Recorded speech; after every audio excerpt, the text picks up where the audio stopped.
नमस्कार साथियों, इतिहास के YouTube चैनल पर एक बार फिर आप सबका हार्दिक अभिनंदन है। आज हम जिस टॉपिक की चर्चा करने जा रहे हैं, भारत का नामकरण। प्राचीन समय में भारत को किस नाम से जाना जाता था, किस क्षेत्र को किस नाम से जाना जाता था, किन लोगों ने भारत के लिए नामकरण किया, अलग अलग नाम हैं भारत के, किन विद्वानों ने नाम दिए। तो कंपटीशन में क्वेश्चन पूछ लिया जाता है, भारत का प्राचीन नाम क्या था, नाम किसने दिया था।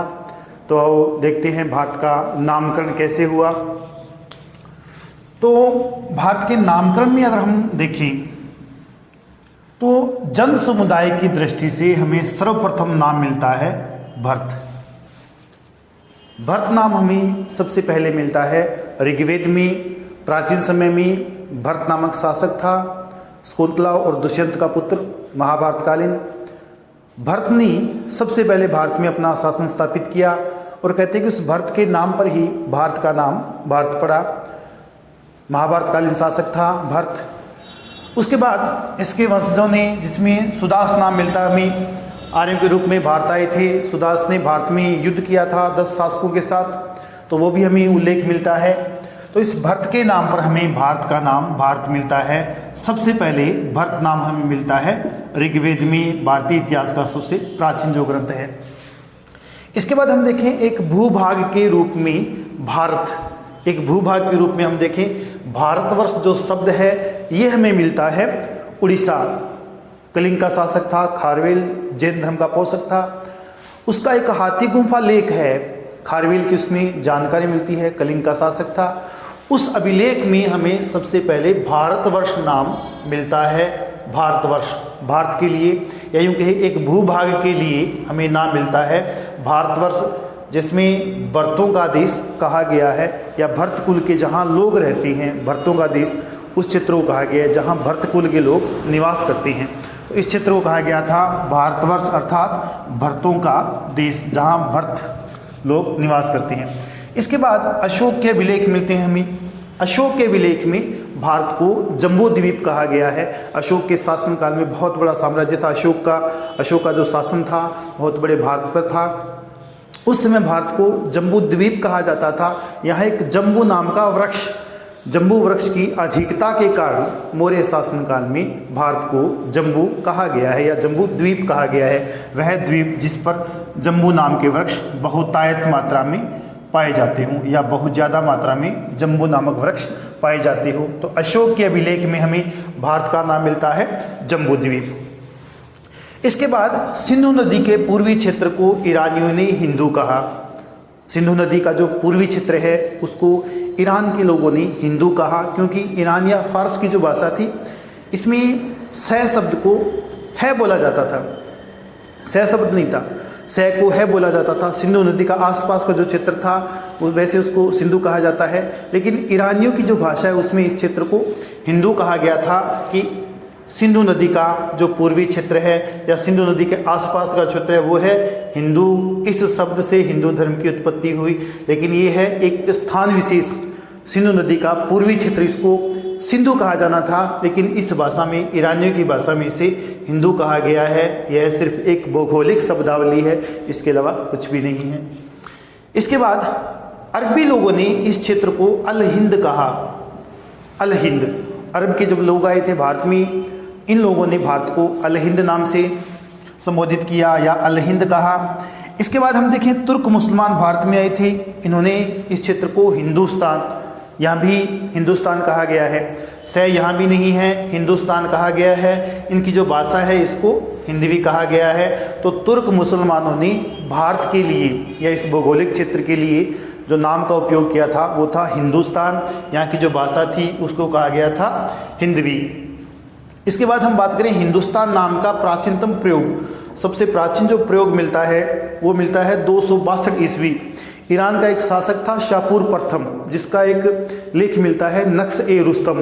प्रसिद्ध एक स्थान है नक्श-ए-रुस्तम, जहाँ से हमें दारा प्रथम के लेख भी मिले हैं और भी जो आक्रमणकारी थे उनके लेख भी मिलते हैं। तो यहाँ शापूर प्रथम का लेख मिला है नक्श-ए-रुस्तम स्थान से। इसमें हमें शब्द मिलता है हिंदुस्तान। 262 ईस्वी का है, ससानी वंश का शासक था, ईरान का शाहपुर प्रथम, जिसके लेख में हमें नक्शे रुस्तम का जो लेख है यहाँ हमें हिंदुस्तान शब्द मिलता है। इस लेख की जो भाषा मिलती है वो मिलती है ईरानी, पल्लवी और ग्रीक यूनानी, ये भाषा हमें मिलती है।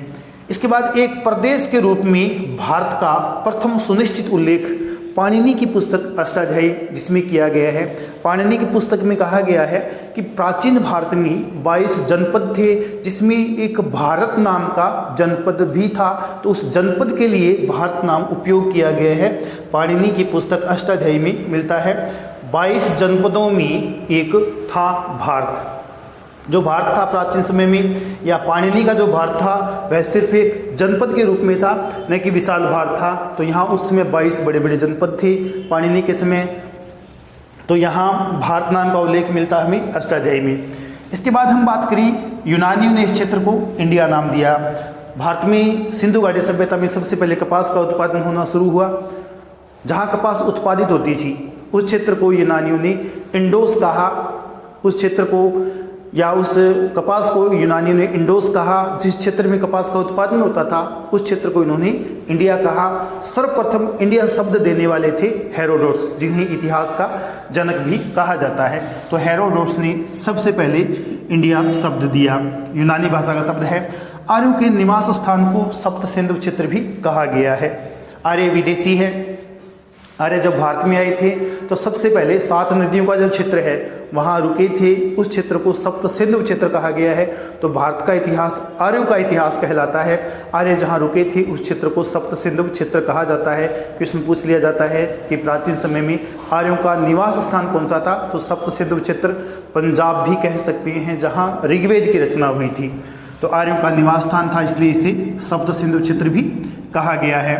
राजशेखर, गुर्जर प्रतिहार शासक महिपाल, इसके शासनकाल में इनके लेखक थे राजशेखर। तो राजशेखर का प्रसिद्ध ग्रंथ है काव्य मीमांसा। इसमें नर्मदा के उत्तर के भाग को आर्यावर्त कहा गया है। हम बात कर रहे थे कि गुप्त काल जो है, गुप्त काल के अंतर्गत समुद्रगुप्त के शासनकाल में जब समुद्रगुप्त ने दक्षिण भारत पर हमला किया था तो उत्तर भारत के शासकों ने विद्रोह किया था। उन युद्धों को आर्यावर्त के युद्ध कहा जाता है। तो यहाँ भी राजशेखर जो महिपाल गुर्जर शासक था, उनका ये राजकवि था राजशेखर। पुस्तक लिखी थी काव्य मीमांसा। नर्मदा के उत्तर में जो क्षेत्र है उसको आर्यावर्त कहा जाता है। यहाँ आर्य लोग निवास करते हैं। 982 ईस्वी में एक अज्ञात लेखक ने पुस्तक लिखी थी हुड अल आलम, जिसमें हिंदुस्तान शब्द का प्रयोग इस पूरे भौगोलिक क्षेत्र के लिए किया गया है। पुस्तक का नाम मिलता है हुड अल आलम। अज्ञात लेखक है। इसका लेखन हुआ था 982 में। अज्ञात लेखक द्वारा लिखित पुस्तक हुड अल आलम में हिंदुस्तान शब्द का प्रयोग पूरे भारतीय उपमहाद्वीप के लिए किया गया है। तो यहाँ 982 में अज्ञात लेखक ने नाम दिया हुड अल आलम पुस्तक में हिंदुस्तान, पूरे भारतीय महाद्वीप के लिए प्रयोग किया गया था। तो यहाँ से क्वेश्चन बन सकता है नेक्स्ट कंपटीशन के लिए। बड़ा ही इम्पोर्टेंट ये टॉपिक है। तो आज के लिए इतना ही। एक बार आप सबका फिर बहुत बहुत धन्यवाद।